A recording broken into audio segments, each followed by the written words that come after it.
obstructiva de las vías aéreas, tiene una afectación de tipo inflamatoria, de característica crónica.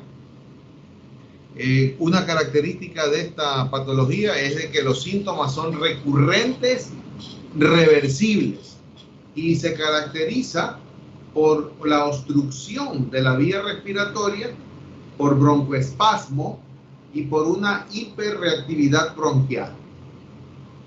El cuadro clínico más evidente va a ser la ocultación de sibilancias, las cuales pueden ser audibles incluso fuera del estetoscopio, la sensación de falta de aire, en este caso podríamos poner como disnea, y también la tos. El asma bronquial tiene dos características fisiopatológicas muy importantes. ¿Cuáles son ellas? Van a ser la reversibilidad y la hiperreactividad. La reversibilidad es la capacidad, ¿ya?, de poder en un momento dado producir una elevación de el FEV1 a un 12%, ¿ya?, generalmente tras la aplicación de broncodilatadores. Generalmente el que se va a utilizar aquí es un beta agonista selectivo de acción corta, el cual ya lo tienen que haber visto en farmacología. Nómbrenme por lo menos 2 fármacos.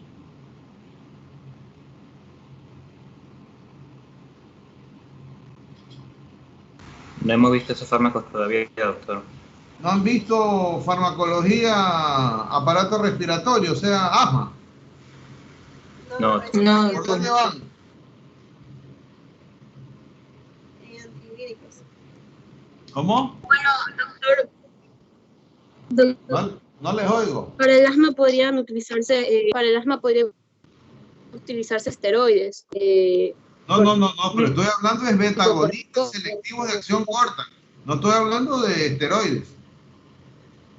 No, todavía no hemos visto. Todavía no ven. Bueno, dentro de los agonistas selectivos de acción corta, estos en terminología terapéutica se los conoce como SABA, o sea, que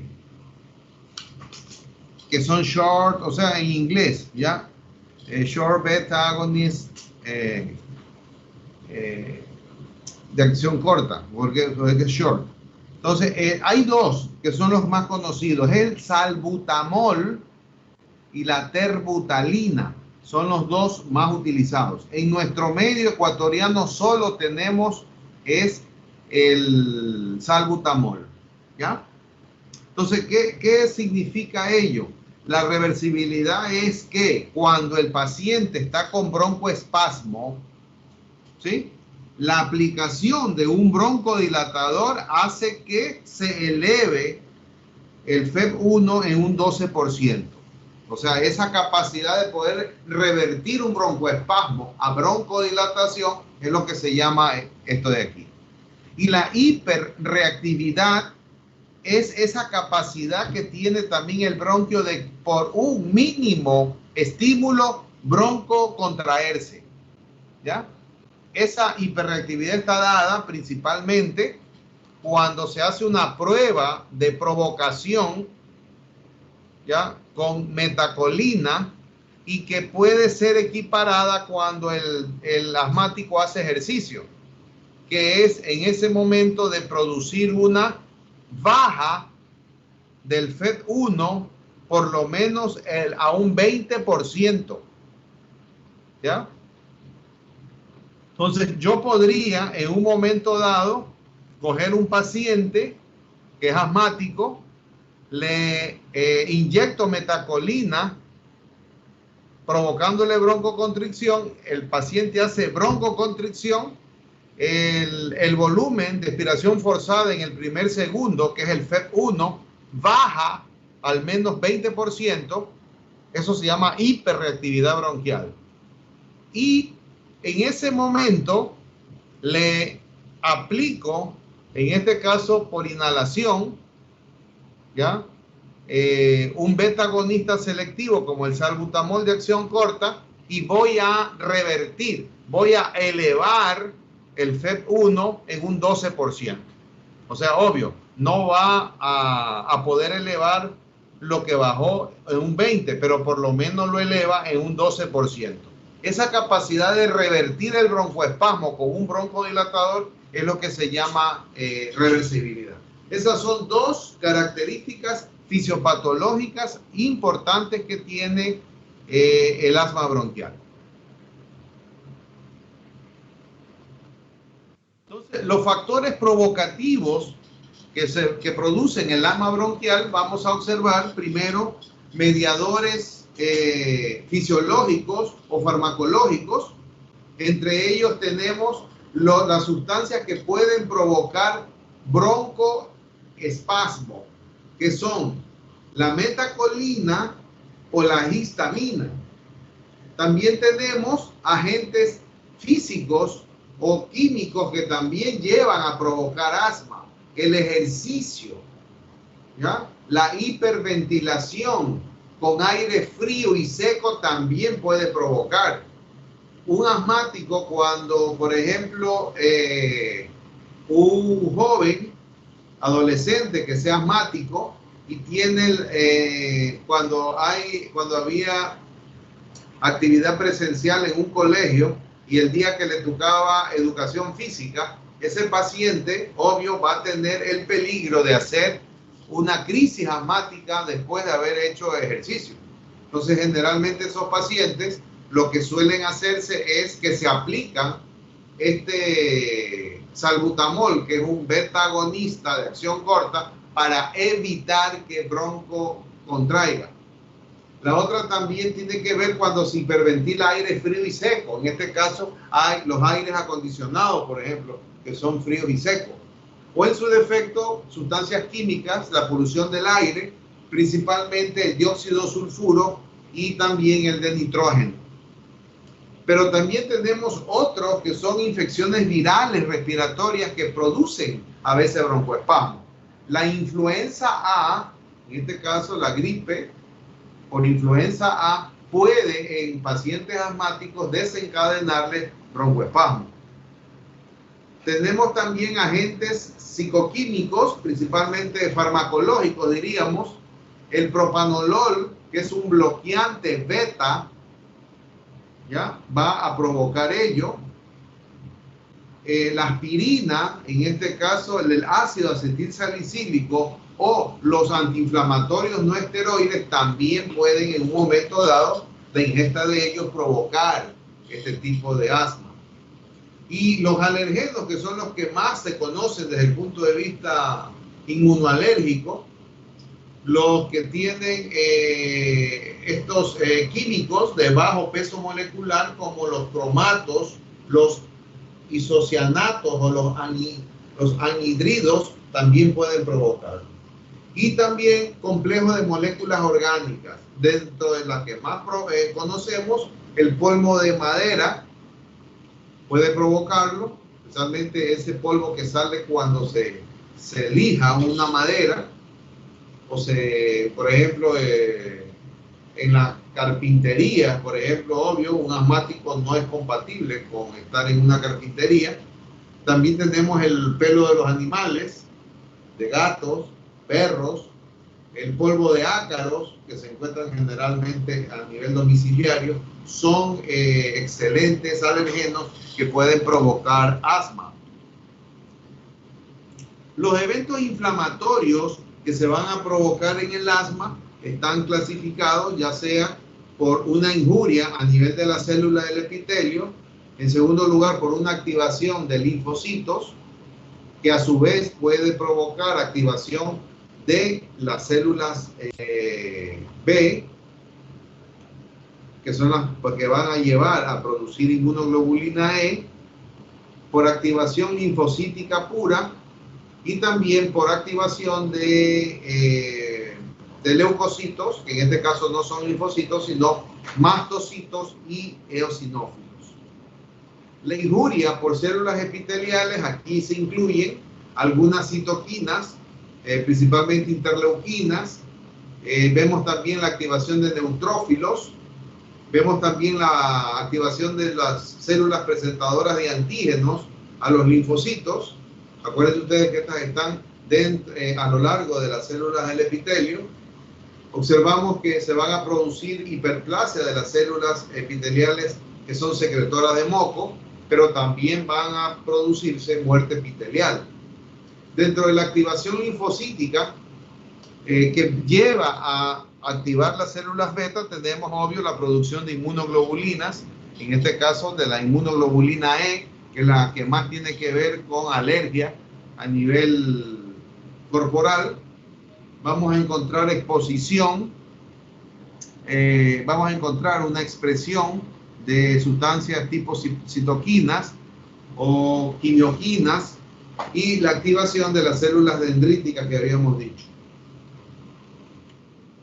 Vamos también, la activación linfocítica va a ser por citoquinas locales y la activación de mastocitos y de eosinófilos, principalmente la liberación de eosinófilos, de los mediadores citotóxicos que producen procesos inflamatorios agudos, activación de mastocitos mediadas por la inmunoglobulina E y posteriormente también liberación de mediadores antigénicos como de histamina, en este caso de leucotrieno o también de PAF. Cuando hablamos de la fisiopatología del asma, entonces vemos ciertos estímulos que son importantes conocerlos, como ya hemos dicho, alergenos inhalados, infecciones virales, el humo del tabaco también es otro. Dentro de los medicamentos ya vimos propanolol, ácido acetilsalicílico y AINES, el aire frío o el ejercicio físico. La activación celular dada principalmente por linfocitos T, por eosinófilos o mastocitos, y los mediadores inflamatorios más importantes están la histamina, el PAF, las interleuquinas, algunos tipos de leucotrienos y prostaglandinas. ¿Qué es lo que se va a producir en esto de aquí? Se van a producir principalmente 4 eventos importantes. Primero, se produce una inflamación de la vía aérea, lo cual produce que haya edema de la mucosa, que aumenten las secreciones excesivas y que haya contracción del músculo liso a nivel bronquial, llevando a broncoconstricción. Observamos entonces que siguiendo esta secuencia fisiopatológica, vemos que hay algunos estadios dentro del proceso asmático, desde el proceso inflamatorio agudo, que puede llevar ello a inflamación crónica. El proceso inflamatorio agudo generalmente va a tener un cuadro de broncoespasmo precoz y de broncoespasmo tardío. El broncoespasmo precoz generalmente, que tiene que ver mucho con la susceptibilidad genética o también con los factores desencadenantes que habíamos visto, ejercicio, infecciones, alergenos, etcétera, van a llevar a que se produzca una liberación importante de histamina, una liberación importante a partir del mastocito para la producción de sustancias, en este caso, tipo citoquinas y quimioquinas. Posteriormente vemos que el broncoespasmo tardío que va a quedar va a estar manejado principalmente a través de leucotrienos, de prostaglandinas y de los tromboxanos. En esta etapa de broncoespasmo tardío, los neutrófilos tienen también un fenómeno muy importante porque van en un momento dado a poder pasar de inflamación aguda a inflamación crónica.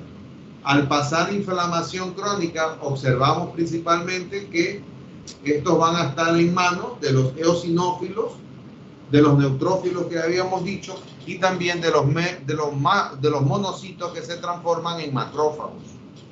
Observamos principalmente que dentro del punto de vista clínico, a nivel de la inflamación aguda, La tos, la sibilancia y la disnea es la tríada principal del asma, y que después de ello la característica va a estar con un cuadro de hiperreactividad bronquial como fenómeno en inflamación crónica. Y posteriormente la inflamación crónica, ¿a qué va a llevar a ese bronquio? Va a llevar a un remodelado de la pared del bronquio. Aquí vamos a observar que va a haber una alteración ya de las células epiteliales y de las células que producen moco. Va a haber activación de macrófagos, de fibroblastos, de matriz extracelular. ¿Ya? Va a haber un cambio a nivel de la vascularización y observaremos principalmente a este nivel una disminución de la capacidad pulmonar en los pacientes. Entonces vemos que dentro de la etiopatogenia del asma bronquial observamos principalmente que por un lado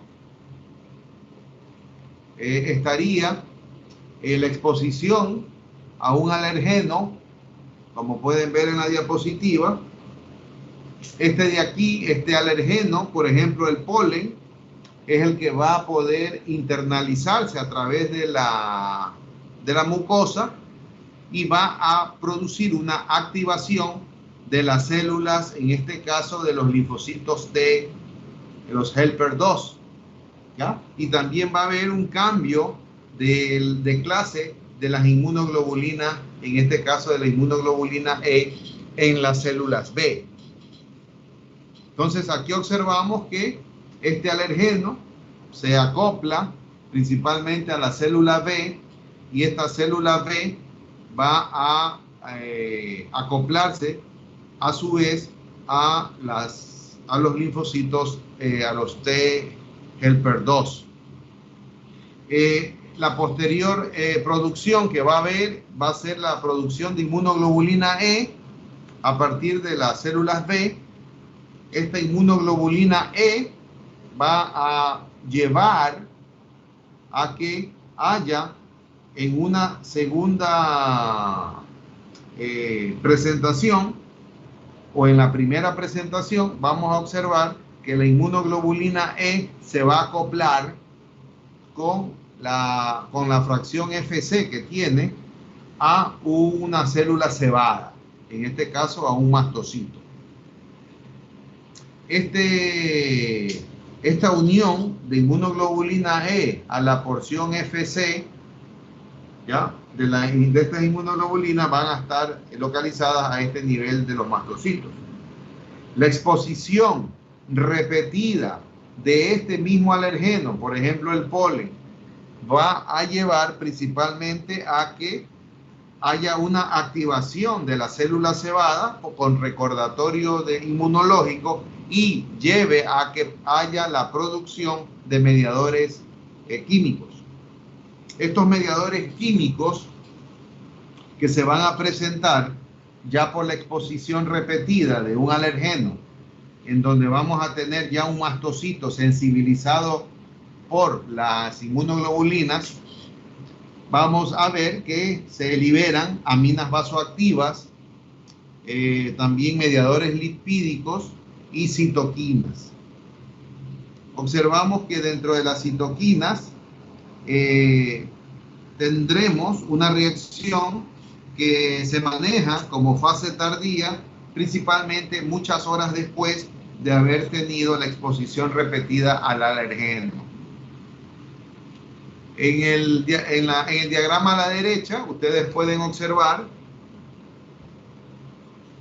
principalmente que el antígeno, que se ubica principalmente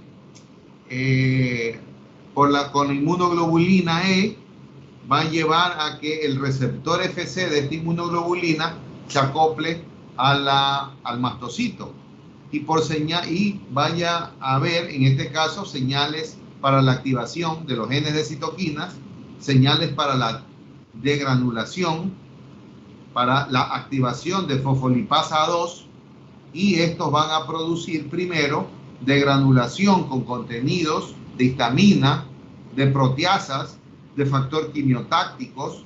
También vamos a ver liberación de fosfolípidos de membrana que van a estar inmersos principalmente a través del ácido araquidónico, ya sea para las prostaglandinas, por un lado, en este caso las prostaglandinas D2, o a su defecto para los leucotrienos, los B, C y D4.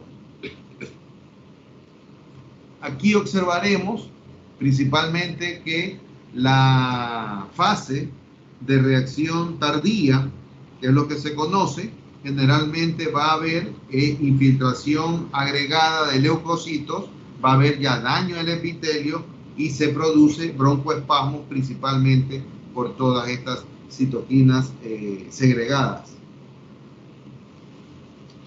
Entonces, vemos allí que se produce en este caso una respuesta. Primero, la primera, la que tiene que ver con la que tiene que ver los mastocitos. Esta tiene que ver con una respuesta inmediata.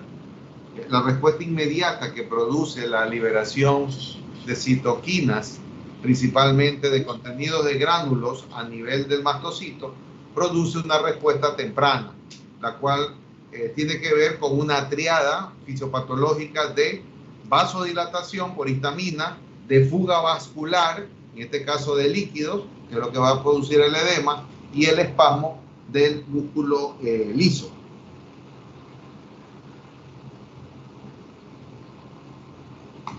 Entonces observamos aquí de que se ha producido principalmente a través de los, inicialmente de los linfocitos T helper 2, ¿ya?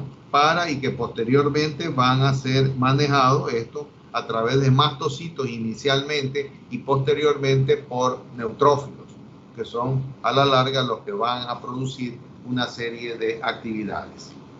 Vemos aquí en el lado izquierdo principalmente que la activación de los linfocitos T, generalmente por los CD4, van a estimular la diferenciación a linfocitos T helper 2, ¿sí? Que son los que van a llevar principalmente a que haya una liberación, en este caso de interleuquina 5, que es la que tiene que ver principalmente, que tiene la capacidad, la interleuquina 5, por acción de los linfocitos T2, de reclutar eosinófilos, ¿ya? Provenientes de la médula ósea. Estos eosinófilos son los que van a viajar principalmente a nivel de los pulmones para poder secretar una serie de activadores, ¿ya? Que esto tiene que ver principalmente con la fase de respuesta lenta, la que habíamos dicho que es horas después de la primera, que en este caso sería la respuesta de acción temprana, que esta es manejada principalmente por los mastocitos, ¿ya? Y estos mastocitos, como habíamos dicho, principalmente tienen que ver con la síntesis previamente de inmunoglobulina E a través de las células B. Estas células B, gracias a interleuquinas 3 y 4, es lo que va a llevar a la producción de inmunoglobulina. Con la estimulación de los mastocitos tenemos aquí la fase temprana, la cual produce lo que habíamos dicho en la parte inferior, ya la fuga de plasma, el edema y la broncoconstricción. Mientras que en la fase ya posteriormente tardía, ¿ya? Va a llevar principalmente primero a una obstrucción que es reversible de la vía respiratoria, ¿ya? Pero que posteriormente puede llevar a una fase, en este caso de asma crónica, la cual tiene que ver ya con remodelado cuando ya ha habido daño epitelial, hay ya hipertrofia, hiperplasia de la pared del bronquio. Entonces, obvio, resumiendo, tenemos primero los factores predisponentes. De ahí vamos a ver que va a haber una primera exposición en donde las células dendríticas, que no son más que macrófagos, son los encargados de presentar este antígeno, que es el que ingresa por la vía respiratoria y lo presenta ante los linfocitos, los CD4. Por la vía de los T helper 2, vamos a observar que va a haber una diferenciación hacia las células B, para que éstas a su vez produzcan inmunoglobulina E, que son los que van a actuar sobre los mastocitos. En una segunda exposición, principalmente al mismo alergeno, vamos a observar que ya estas inmunoglobulinas que están ya sensibilizadas actúan sobre la pared del mastocito y van a producir la respuesta aguda temprana, la cual tiene la tríada que habíamos dicho: broncoconstricción, edema y exceso o hipersecreción de moco. De ahí observaremos que la respuesta tardía, que es la que tiene que ver principalmente con la activación de los T helper 2, produce interleuquina 5, la cual tiene la capacidad de reclutar una mayor cantidad de leucocitos, en este caso eosinófilos, ¿ya? Y también otros leucocitos como neutrófilos, para producir una obstrucción de la vía aérea, pero siempre del tipo reversible. Entonces, la tríada clásica que vamos a tener va a ser disnea, sibilancias y tos. La tos inicialmente puede ser escasa, productiva, ¿ya? Que puede ser un equivalente asmático, aunque posteriormente el paciente puede tener tos con abundante secreción de moco. Lo que yo les decía, que puede haber tos solo seca y que puede ser un equivalente asmático, es un dato importante que suele verse en quienes, en niños. A veces los pediatras, solo con tener un paciente que solo tenga tos y tos, pueden asumir que posiblemente este niño vaya a hacer una crisis asmática. Y es verdad, porque puede que estos niños hayan tenido varios días previamente solo con tos seca, y eso ya equivale a asma. Entonces, a veces los pediatras en estos niños que tienen susceptibilidad, atopía, suelen a veces mandar este tipo de broncodilatadores, betagonistas, como el salbutamol, y al paciente se le quita la tos, le disminuye la tos, ¿ya? Entonces, esta no es más que la premonición de un cuadro asmático en curso. A veces estos pacientes tienen una sensación inespecífica de opresión torácica, que a veces está dado principalmente asociado ¿a qué? A la falta de aire, a la disnea, que es lo que decimos. Es importante estos pacientes, cuando son tosedores crónicos que hacen crisis asmáticas esporádicamente, diferenciar de otras causales muy frecuentes de tos. Una de ellas, actualmente, como ustedes conocen, es el reflujo gastroesofágico, que puede producir tos. El reflujo gastroesofágico también puede producir broncoespasmo.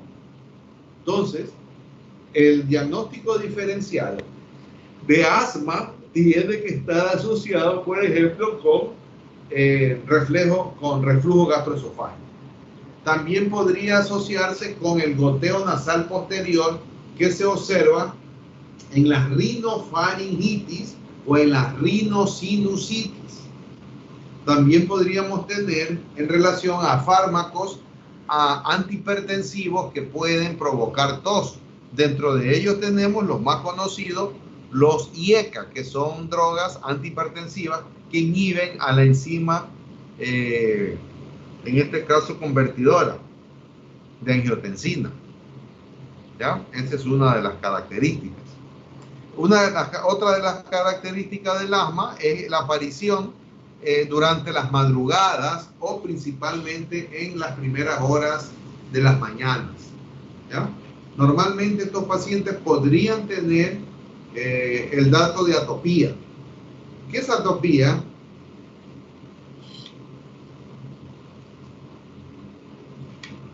¿Alguien conoce el tema? La definición de qué es atopía.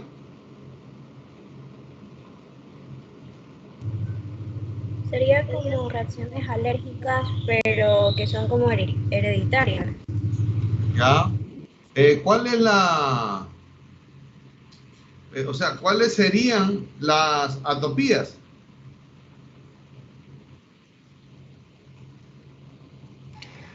El asma, la rinitis. Y Dermatitis. la dermatitis. Exacto, y la dermatitis, ¿ya? Por eso, generalmente, los niños asmáticos suelen tener las 3 o por lo menos 2 de la triada de la atopía. O son asmáticos con rinitis o son asmáticos con dermatitis, ¿ya? Normalmente observamos de que los pacientes asmáticos, principalmente en la pubertad o en la niñez, en la adolescencia generalmente pierden uno de las integrantes de la atopía, y la que generalmente se pierde ya es el asma. Son pacientes que quedan solo con una de las 3 patologías de atopía. En este caso, la que más predomina a veces que quedan es con rinitis o con una dermatitis, pero generalmente el asma suele mejorarse o desaparecer durante el periodo de la adolescencia, ¿ya? Y una de las características que se ha visto de pacientes asmáticos es más en la población de la ciudad. Las personas que vivimos en la ciudad tenemos mayor predisposición a manejarnos con asma que las personas que viven en el campo, ¿ya? Se han hecho estudios y se ha demostrado que principalmente la actividad a nivel de la ciudad se maneja gracias a la activación de los linfocitos T helper 2, porque las pacientes que hacen activación de los T helper 1 generalmente no desencadenan broncoespasmo. Entonces se ha hecho estudios de que las personas que viven en el campo, que están más en contacto con alergenos desde la infancia, ¿ya? Generalmente su respuesta inmunológica se basa en base al T helper 1, el cual no lleva a que haya activación de mastocitos, ni de eosinófilos, ni nada por el estilo. Entonces vemos que la tos generalmente en el asma se produce por una estrechez de lumen, ¿ya? Por el abundante moco que produce una hiperrespuesta a nivel de los nervios aferentes, ¿ya? Por eso es que normalmente si nosotros mejoramos la estrechez con broncodilatadores, la tos disminuye o desaparece. También si nosotros tenemos la capacidad de disminuir la secreción de moco o ese moco acumulado poderlo expulsar, también va a disminuir la tos, ¿ya? La sibilancia, que es posiblemente el signo más evidente de broncoespasmo por asma, generalmente está dado por la contracción del músculo liso. Contracción del músculo liso y también de la cantidad importante de moco que obstruye el lumen del bronquio, lo cual hace que el flujo de aire no sea un flujo aparentemente lineal, sino que sea un flujo turbulento. ¿Ya? Entonces, el flujo turbulento del aire, en este caso, va a provocar que haya este sonido tan especial que se conoce como sibilancia. Y obvio, la dificultad de eliminar el flujo expiratorio es el que vamos a encontrar en asma. Por eso ustedes ya vieron asma en semiología.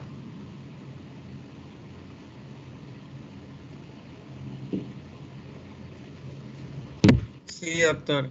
Ya, ok. Entonces, obvio, encontramos entonces que la sibilancia, en este caso, que es la traducción del flujo turbulento por la disminución del diámetro del bronquio asociado a gran cantidad de moco, es lo que hace que silbe, en este caso, el bronquio. Y va a haber la dificultad en la expiración del paciente. Por eso las sibilancias expiratorias son la característica del asma bronquial. Luego tenemos la disnea, o esa sensación de opresión torácica. Generalmente está dada ¿por qué? Está dada por el esfuerzo muscular que hace el paciente para poder respirar adecuadamente, y también por la estimulación de los receptores de estiramiento de la pared de tórax. Y esto producido ¿por qué? Por esa sensación y por esa también situación de hiperinsuflación que tiene el tórax. Es un paciente que tiene dificultad para poder eliminar, en este caso, el flujo de aire expiratorio. ¿Ya? Y esta es una de las características clínicas que se conocen en el asma, que es la hiperinflación. Pero estamos hablando de hiperinflación de insuflar. Ya no estamos hablando de hiperinflación económica. Luego vemos que por efecto mismo de la disnea, obvio, se alteran principalmente los parámetros respiratorios y secundariamente, los cardíacos. Entonces, el paciente va a tener, al hacer el esfuerzo muscular, vamos a encontrar que el paciente va a tener taquipnia, va a aumentar la frecuencia respiratoria.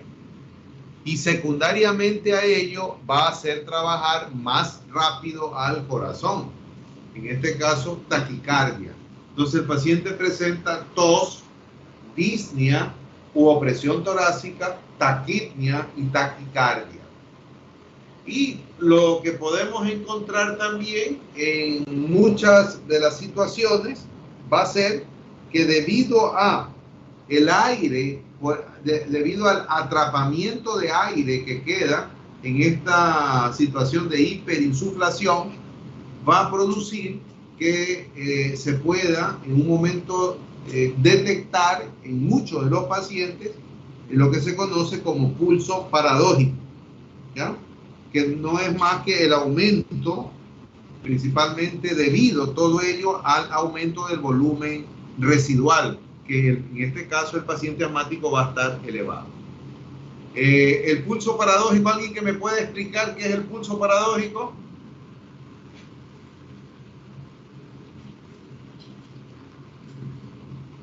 Nadie.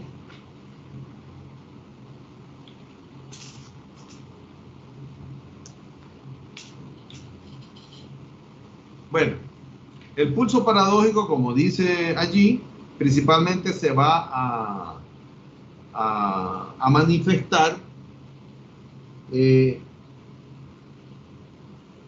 cuando hay un aumento, principalmente más allá de 10 milímetros de mercurio en la presión arterial sistólica en el ciclo inspiratorio. O sea, usted hace inspirar profundamente al paciente y vamos a encontrar de que va a haber un aumento en la presión arterial sistólica más allá de 10 milímetros de mercurio. O sea, el paciente hace, diríamos, como un aumento de la presión arterial sistólica en inspiración, porque, obvio, vamos a encontrar un atrapamiento de aire que va a tener el paciente. Esto, yo les había dicho, vamos a encontrar por una hiperinflación pulmonar debido a el aumento del volumen residual. ¿Cuánto tendría entonces un asmático de volumen residual? ¿Alguien que me pueda decir?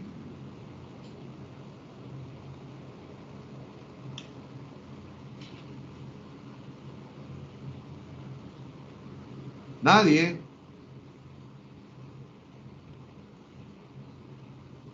¿Se fueron de la clase? ¿Están en Doctor, línea o ¿podría no? seguir? Ah, ya, sí están en línea. A ver.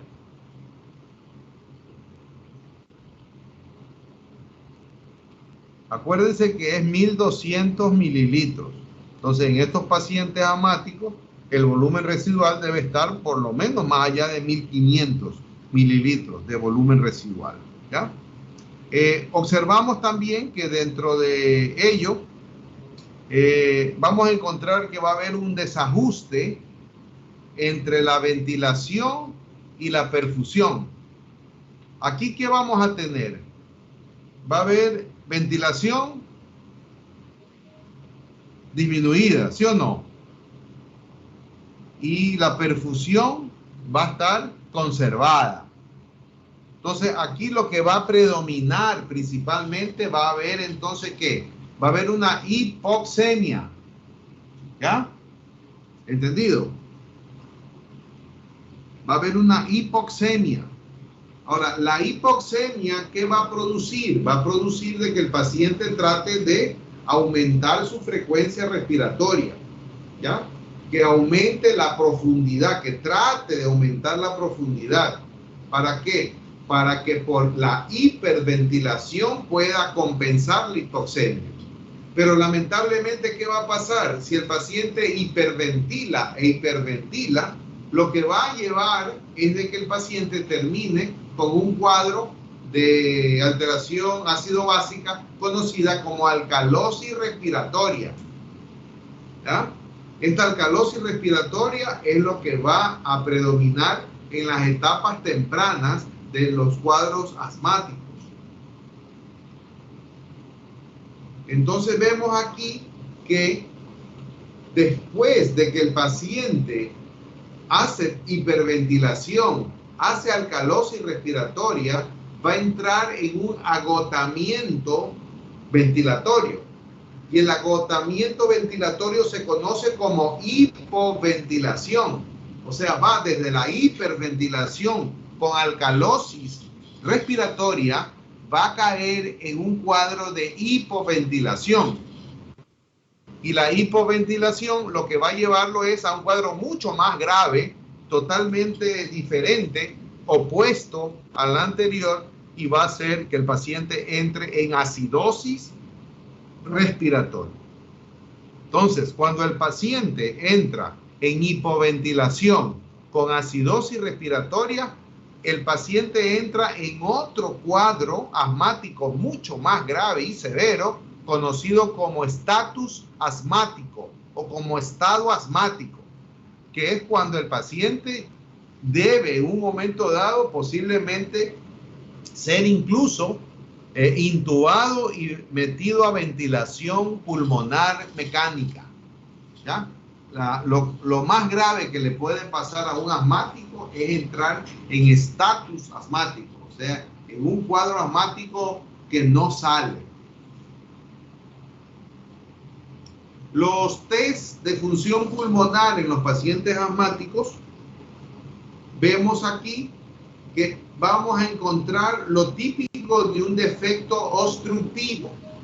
Lo típico en los defectos obstructivos va a ser que el volumen expiratorio forzado en el primer segundo va a estar disminuido.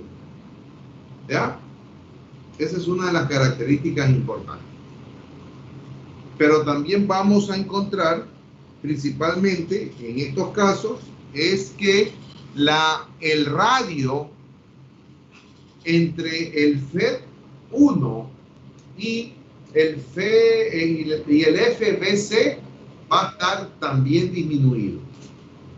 Para que en este caso el radio FEP1, FBC disminuya, ¿cómo debería estar la capacidad vital forzada?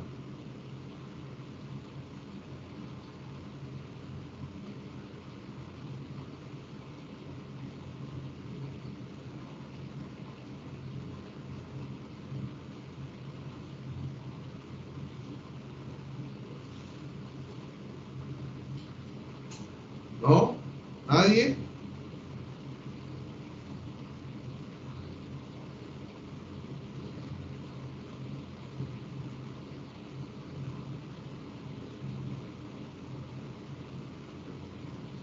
¿No? Bueno, tienen que entonces irlo a investigar. Vamos a encontrar también que hay un aumento del volumen residual y obvio va a haber un atrapamiento de aire con la presencia del pulso paradójico. La característica, en este caso de función pulmonar, obvio va a ser la hiperreactividad bronquial que va a tener el paciente. Miren aquí, hay la clasificación, esta es una clasificación clínica que posiblemente ya la hayan visto en semiología, les hayan por lo menos dado los títulos, en donde el asma, desde el punto de vista ya crónico, se clasifica en dos tipos, en el intermitente y en el persistente. El intermitente generalmente es leve, ¿ya? Porque son síntomas que aparecen, desaparecen, ¿ya? Con exacerbaciones y con remisiones. Los datos estos clínicos y los datos de alteración de función pulmonar no se los voy a enseñar porque no es materia de fisiopatología. Lo único que quería con ello es que sepan por lo menos la clasificación de un asma ya estable, crónico, en donde es intermitente y persistente. El intermitente siempre va a ser leve, ¿ya? Porque el paciente va a estar asintomático entre las exacerbaciones, mientras que el persistente tiene la característica de tener tres divisiones: ser un persistente leve, ser un persistente moderado o ser un persistente severo, ¿ya? Solo lo único que les puedo dar, como para que tengan una diferenciación, es que para tener una persistente leve, los pacientes posiblemente tengan que tener síntomas más allá de más de 2 veces en la semana, ¿ya? Mientras que el moderado va a tener sintomatología todos los días. Mientras que el persistente severo va a tener sintomatología continua, o sea, no va a mejorar en ningún momento. La segunda patología... Disculpe, dígame. ¿Y el intermitente solo se presenta levemente? ¿Cómo? El intermitente solo se presenta... Sí, solo se presenta levemente, sí. Y generalmente estos lo que tienen es sintomatología menos de 2 veces a la semana. Y la característica es que son asintomáticos, ¿ya? Entre las exacerbaciones. Y las exacerbaciones son muy rápidas, ¿ya? Les duran horas nomás, no necesitan no tienen tanta sintomatología. En segundo lugar, vamos a observar la enfermedad pulmonar obstructiva crónica. La enfermedad obstructiva crónica, desde el punto de vista fisiopatológico, generalmente se tiene 2 espectros. Si ustedes se meten a estudiar o a ver clínica, posiblemente les hablen de varias otras enfermedades que son compatibles como enfermedad pulmonar obstructiva crónica. Y eso creo que les pasó a ustedes, a los que a la final les tocó la tarea. Hay unos que me han puesto dentro del EPOC la bronquiectasia y la fibrosis quística, ¿ya? Esas son patologías estrictamente diferentes, que obvio son enfermedades que producen obstrucción y que tienen un desarrollo de tipo prolongado, progresivo.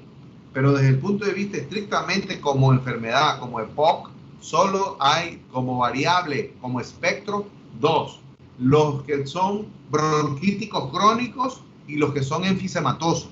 Lo que sí podemos tener es un tercer grupo en pacientes que sean mixtos, o sea, que tengan algo de bronquitis asociado con enfisema. Eso sí podemos encontrarlo. La bronquitis crónica, obvio, encontramos que la característica va a ser bronquios inflamados con abundante cantidad de moco, mientras que el enfisema pertenece principalmente a que los bronquios están aparentemente sanos y las alteraciones van a ser estrictamente a nivel del alveolo. Entonces vemos aquí diferencias entre asma y EPOC. El asma generalmente es un cuadro sensibilizante, ¿ya? En donde encontraremos inflamación asmática, en donde encontraremos que predomina la presencia de los linfocitos T, CD4 y de los eosinófilos como los principales células, a más de los mastocitos. Y es normalmente, desde el punto de vista de limitación al flujo aéreo, es completamente reversible. A diferencia del EPOC, que obvio va a tener algún agente causal específico, y que la característica en este EPOC va a ser la presencia de linfocitos T, pero los CD8. Vamos a tener otro tipo de células inmersas en la fisiopatología, como macrófagos y neutrófilos, ¿ya? Y generalmente, obvio, van a afectar principalmente la estructura alveolar. Y desde el punto de vista de limitación de flujo aéreo, son completamente irreversibles. O sea, la enfermedad pulmonar obstructiva por eso se llama crónica, porque no mejora, no regresa, es irreversible. Lo que sí es, avanza. Entonces vemos que la fisiopatología de la enfermedad pulmonar obstructiva crónica, vemos obstrucción de la vía aérea, en donde vamos a observar contracción del músculo liso y un aumento del tono parasimpático mimético. Vemos también un proceso inflamatorio manejado por estrés oxidativo, con aumento de presencia de neutrófilos, los cuales obvio van a liberar una serie de sustancias, de proteasas principalmente, un aumento de macrófagos, un aumento de linfocitos, pero como yo les decía, a partir de linfocitos CD8, no como CD4 del asma. Vamos a encontrar un aumento de la producción de interleuquinas y del factor de necrosis tumoral, interleuquina 8, y vamos a encontrar también un desbalance entre la producción de proteasas, que son las destructoras del alveolo, y de sustancias antiproteasas que van a ser mecanismos antioxidantes. Y lo que vamos a encontrar para que sea una alteración irreversible van a ser los cambios estructurales que se observan. Primero, vamos a ver destrucción alveolar, vamos a ver pérdida del retroceso elástico, que esto se ve más en asma. Destrucción alveolar y pérdida del retroceso elástico es en asma. También podemos observar en enfisema pulmonar, perdón. Vemos el depósito de colágeno. Estos depósitos de colágeno es importante. Vemos que progresivamente va a haber fibrosis de la vía aérea, va a haber hipertrofia de las glándulas y vamos a observar una serie de alteraciones que posiblemente estén asociadas más a bronquitis crónica. Entonces vemos que el EPOC tiene dos tipos de enfermedades. Bronquitis crónica, que no es más que un aumento en la producción de moco con obstrucción de vía respiratoria pequeña. Se afectan los bronquios y los bronquiolos. Hay tos productiva crónica que persiste por lo menos 3 meses al año en 2 años consecutivos. O sea, para diagnosticar clínicamente bronquitis crónica, el paciente tiene que tener enfermedad por lo menos más de 2 años, que haya estado por lo menos 3 meses con tos en cada de los 2 últimos años, en cada año. Mientras que el enfisema no es más que el ensanchamiento de los espacios aéreos que estén distales a los bronquios terminales. Estaríamos hablando principalmente de ¿qué? De la destrucción del tejido pulmonar final, que en este caso sería la pared del alveolo y también posiblemente del saco alveolar. El saco y el conducto alveolar son los que se van a afectar. Aquí va a perderse, va a haber una pérdida de la elasticidad pulmonar, ¿ya?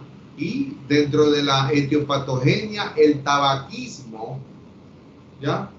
Para disminuir la actividad de la alfa-1 antitripsina, o en su defecto un déficit congénito de esta misma enzima alfa-1 antitripsina, tiene que ver con asma, con enfisema.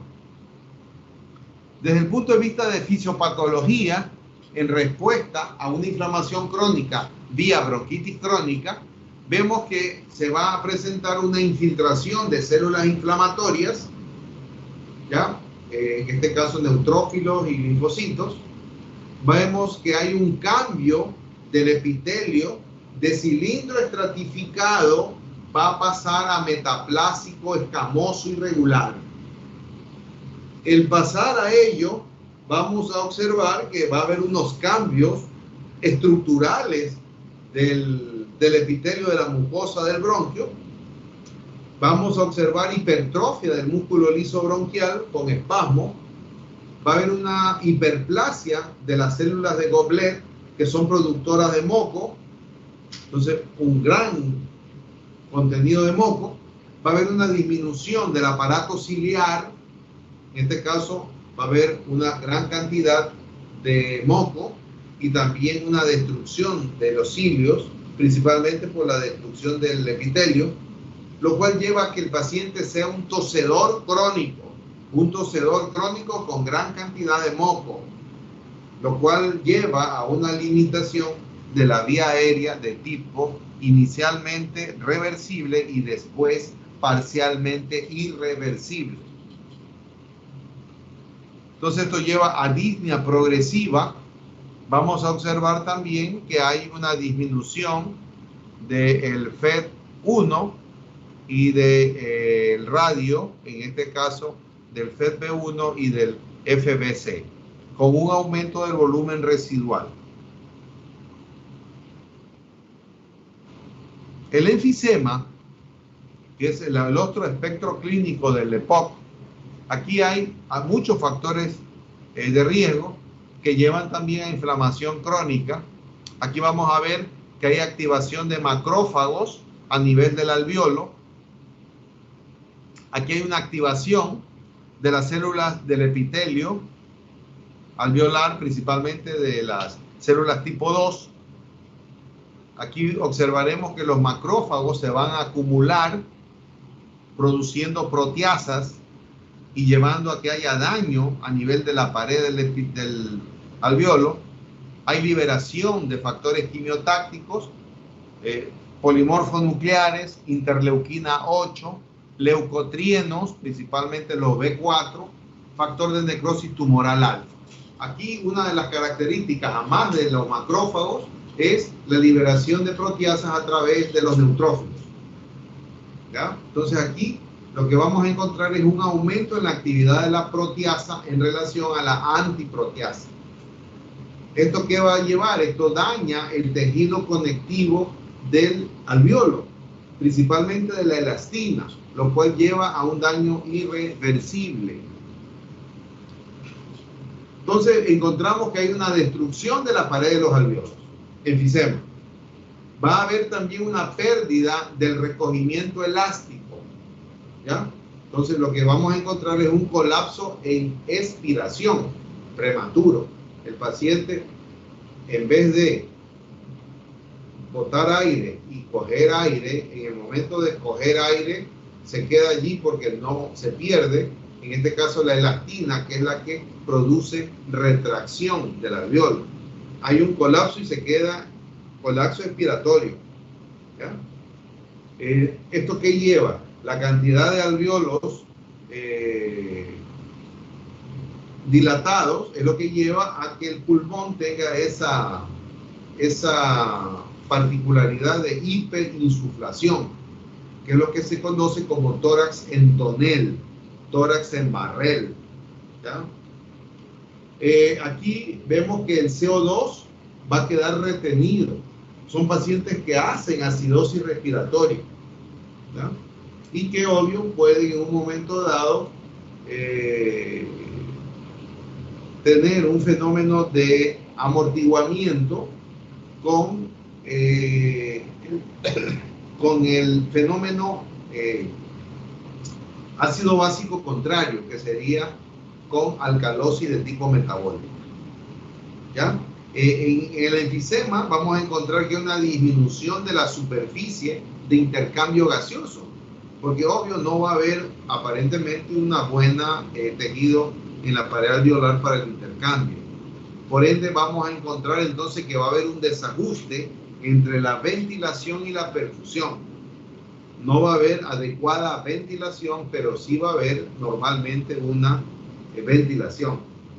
Estos pacientes con enfermedad pulmonar obstructiva crónica generalmente terminan con insuficiencia cardíaca, ¿ya? Pero es una insuficiencia cardíaca principalmente del lado derecho,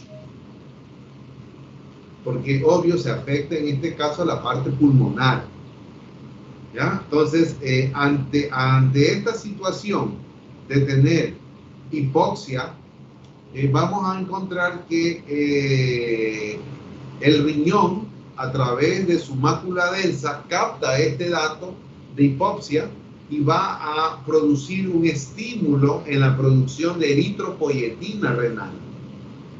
Entonces observaremos que los pacientes con enfisema pulmonar principalmente van a tener un estímulo de eritropoyetina que se va a traducir en el aumento de la masa de glóbulos rojos, principalmente, que es lo que se conoce como policitemia.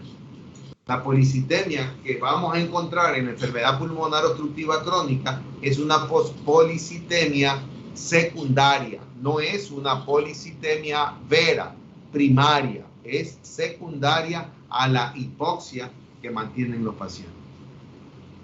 Entonces miren, los tipos de enfisema pulmonar están, hay dos tipos de enfisema pulmonar, los centrolobular y los panacinar.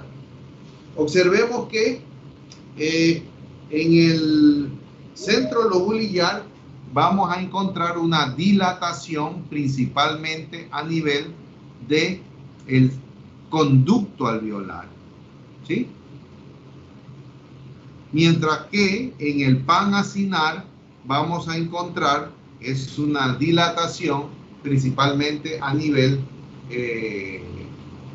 distal, que es el panacinar. Va a estar alterado principalmente la pared del alveolo en general. Miren, esta es desde el punto de vista clínico lo que vamos a observar en estos pacientes.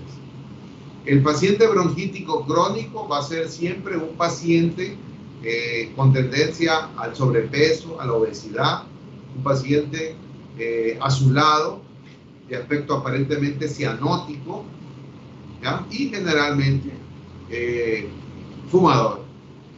Mientras que el paciente enfisematoso, que es el paciente que se ahoga, que abre la boca para poder entrar aire, va a conocerse como un soplador y generalmente va a ser algo rosado, ¿ya? generalmente estos pacientes rosados, por la policitemia que se les agrega, ¿ya? Siempre también con el antecedente de ser fumadores. Y generalmente son pacientes leptosomáticos, ya generalmente que se asocian al enfisema. Ahí está la clínica, los rasgos entre un enfisematoso y un bronquítico crónico, que obvio más les interesaría más para semiología. La enfermedad pulmonar restrictiva, en este caso, que pertenece a la fibrosis pulmonar primaria, que es la parte tercera, eventos celulares, vamos a observar que primero va a haber una lesión a nivel del tejido pulmonar inicial, luego va a haber una lesión vascular con una activación principalmente de las células del endotelio, en donde va a permitirse que aumente la permeabilidad.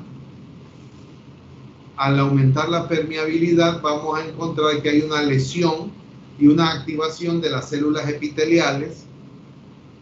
Va a encontrarse que al haber ello va a haber una adherencia muy elevada de leucocitos al endotelio activado, y por ende vamos a ver que va a haber un proceso de lesión y una reparación muy aumentada a nivel de la matriz. Las causas de la enfermedad difusa de afectación del intersticio pulmonar, que es lo que vamos a ver, van a ver por inhalaciones de ocupacionales, de personas que trabajan con cierto tipo de sustancias, que inhalan, por fármacos, por agentes terapéuticos, también por trastornos gastrointestinales, por trastornos granulomatosos, por trastornos inmunitarios y a veces de causa idiopática. El concepto de enfermedad intersticial pulmonar pertenece a un grupo heterogéneo de desórdenes del tracto respiratorio inferior de etiología múltiple que afecta el intersticio pulmonar. Se observan en esto típico pacientes son disneicos, son pacientes que se ahogan, ¿ya? Y que generalmente no van a tener ni neoplasia ni procesos infecciosos. Desde el punto de vista anatómico, lo que van a encontrar es fibrosis pulmonar. ¿Ya vieron fibrosis pulmonar en anatomopatología? Sí, doctor. Ok. Sí, doctor. Estamos bien. Entonces, vamos a entendernos más acá. Ahí tenemos, por ejemplo, las principales enfermedades intersticiales, una de etiología conocida y otras de etiología desconocida, ¿ya? La clasificación de las enfermedades pulmonares a través de las neumonías intersticiales sin causa, idiopáticas, aquí tenemos una serie de nombres que nos marean y que tienen siglas como para manejarse en la parte de clínica. Están las neumonías intersticiales usuales, que son las NIU, las neumonías intersticiales descamativas, la bronquiolitis respiratoria, están las NINE, que son las intersticiales no específicas, están las NIA, las que son las neumonías intersticiales agudas, etcétera, etcétera. La neumonía intersticial usual, que es la que más se conoce como fibrosis pulmonar idiopática, la etiología es desconocida. Esta suele afectar las paredes del alveolo, las cuales están tapizadas, como ustedes conocen, por las células tipo 1 y 2 y el intersticio. Se afecta también el endotelio vascular, ¿ya? Se afectan incluso también hasta los bronquiolos respiratorios, ¿ya? Lo que no se afecta en la fibrosis pulmonar van a ser las vías de conducción que habíamos visto en la clase anterior, que son las que tienen que ver hasta los bronquiolos, hasta los bronquios secundarios. Y al último, lo más importante de esto va a ser la alteración en la arquitectura del pulmón con el sistema de panalización, que es la más expresión imagenológica que tiene. Entonces observamos aquí, estímulos desconocidos pueden iniciar alteraciones de inmunocomplejos que tienen la particularidad de poder atraer macrófagos. Estos macrófagos se activan y comienzan a secretar citoquinas, principalmente interleuquinas, leucotrienos y factor de necrosis tumoral. Estas a su vez atraen más células inflamatorias a los alvéolos, como neutrófilos, linfocitos y eosinófilos, también interferones, inclusive también de factores de crecimiento tipo insulina, que van a llevar a ¿qué? Van a llevar a que haya estimulación de otro grupo de células conocido como fibroblastos, que son generalmente células que se encuentran en el intersticio, ¿ya? Entonces vamos a ver que se proliferan los fibroblastos y se proliferan también las células del músculo liso. Se proliferan y van a llevar de que se forman panales con áreas quísticas, generalmente llenas de ¿qué? De moco. Aquí vamos a observar que lesiones repetidas a nivel del epitelio del alvéolo producen una reparación aberrante de la lesión.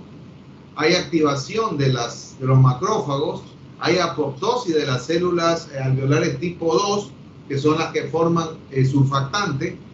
Hay un incremento de la actividad de una serie de factores de crecimiento, ¿ya? Principalmente transformadores, especialmente el beta. Aquí hay un acúmulo de miofibroblastos. Pueden haber mutaciones genéticas, ya sea de surfactante o de otro tipo de receptores. La matriz extracelular se vuelve rígida y al haber un fallo en la reconstrucción de las células alveolares tipo 2, lo que se va a producir es una bronquiolización con formación de quistes conocidos en panal de abejas.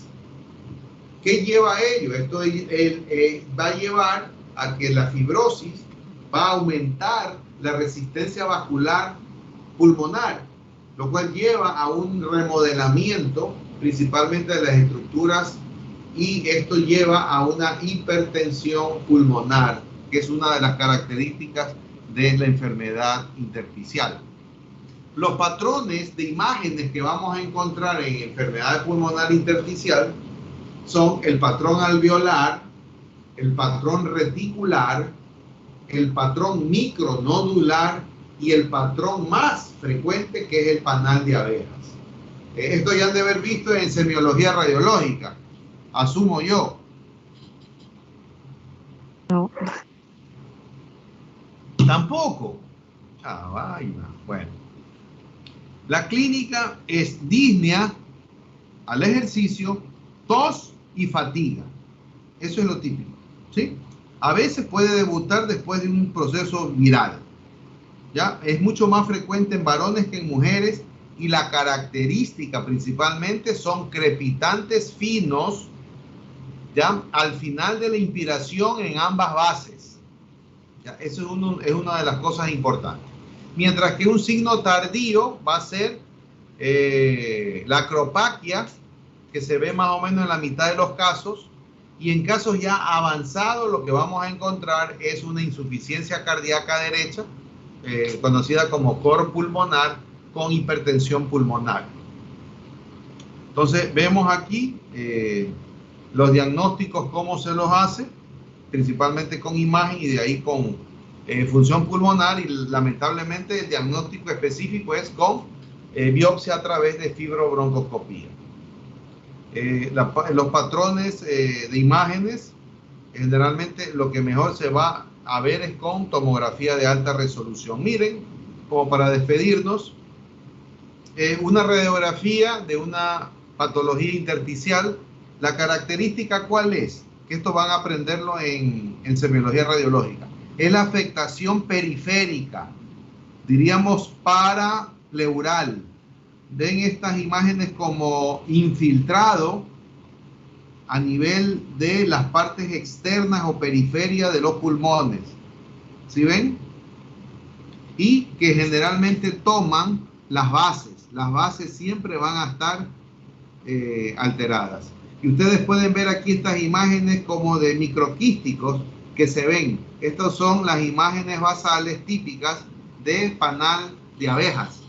Esta es una tomografía de este mismo paciente y ustedes pueden ver aquí en la parte de la base, en la parte posterior, miren que en la periferia se va a ver las lesiones en panal de abejas. Miren esto, fibrosis pulmonar. Esto se ve, esto como aspecto como blanquecino, que se llama vidrio sucio o también patrón en vidrio esmerilado, con la sistema de panalización bilateral. ¿Sí? Ok. Eso es todo.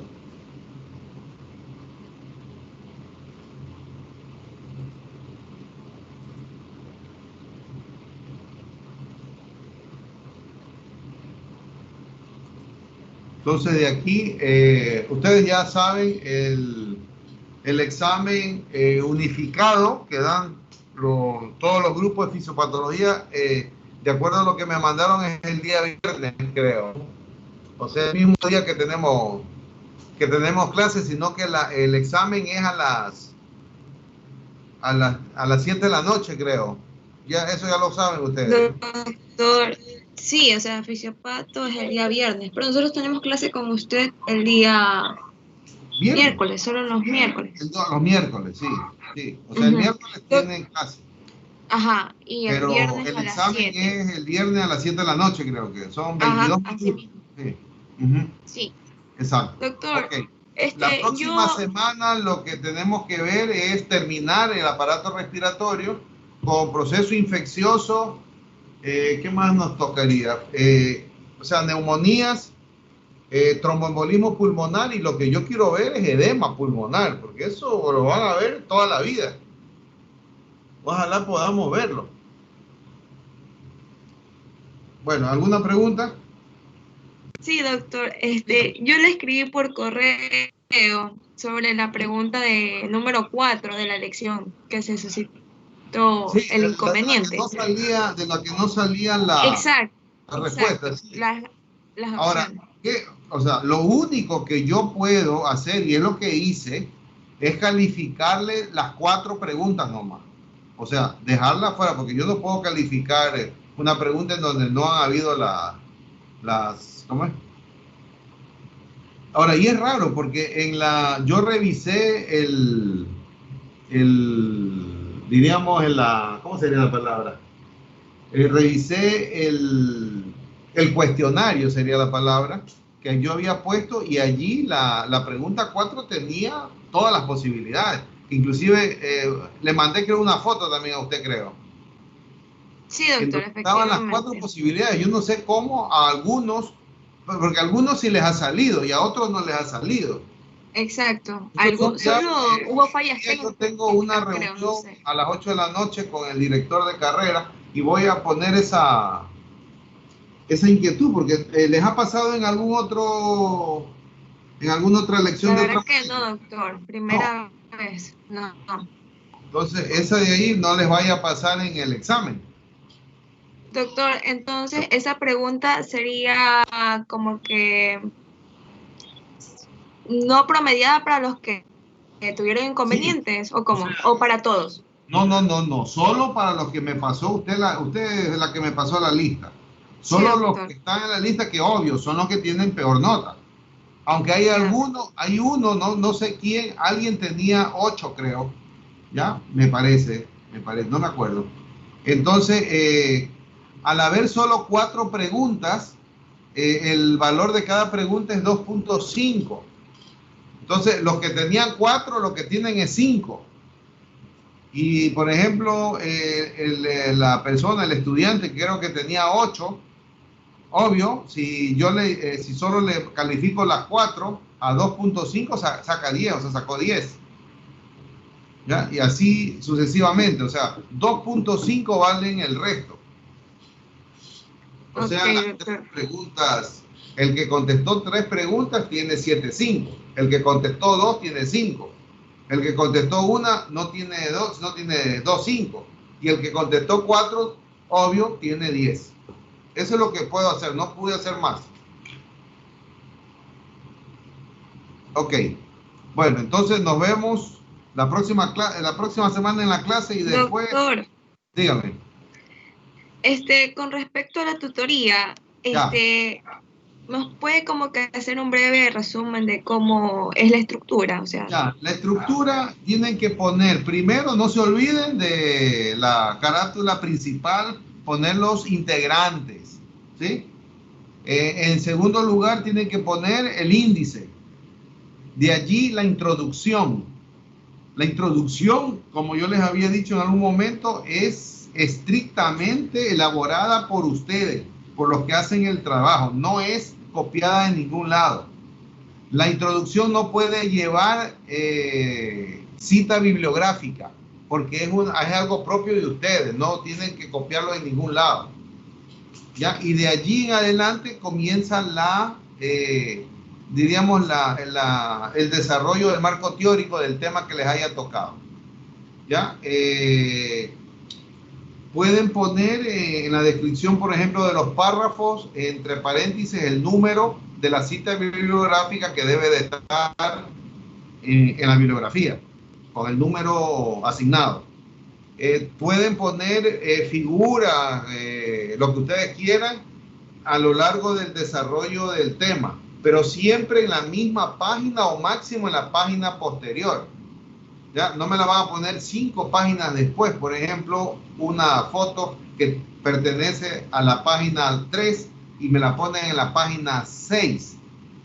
¿Ya? Lo que pueden hacer es poner todas las figuras al fondo como anexo. Pero lo importante es que en la descripción del tema, en el marco teórico, cuando ustedes vayan a poner una figura, cualquier cosa, allí tienen que decir, véase figura tal. Entonces yo ya sé que esa figura es de esa parte del párrafo. Ahora, cada figura debe de tener 3 cosas. Debe de tener número, debe de tener título y al lado debe de tener el número de la bibliografía de donde la han sacado. Esas son 3 cosas importantes. ¿Sí? Esa sería porque a ustedes no les voy a pedir conclusión, porque ustedes tienen este tema de ¿qué era? De inflamación era, creo. ¿Cuáles eran los temas? Doctor, en el caso de mi grupo, por ejemplo, tenemos inflamación crónica. Entonces, el enfoque que le dimos fue asociarlo con la diabetes y con otras enfermedades, porque son los artículos que hemos conseguido. Ya, está bien, está bien. Entonces nos enfocamos solamente en eso. Sí, pero obvio, pero tienes que primero hablar algo de inflamación crónica fisiopatológica. Porque a veces muchos de ustedes se han ido por la parte clínica, o sea, ponen tratamiento, ponen un poco de cosas que no es la parte esencial en este caso del trabajo. El trabajo es la explicación más de la fisiopatología. Obvio, a más de la fisiopatología general pueden poner algunas enfermedades en donde se produzca ese tipo de inflamación. ¿Ya? Ok, doctor. Ok, bueno. Entonces, buenas tardes entonces. ¿Ah? gracias, doctor, gracias. Okay. Gracias, doctor, cuídese. Gracias, doctor. Gracias, doctor.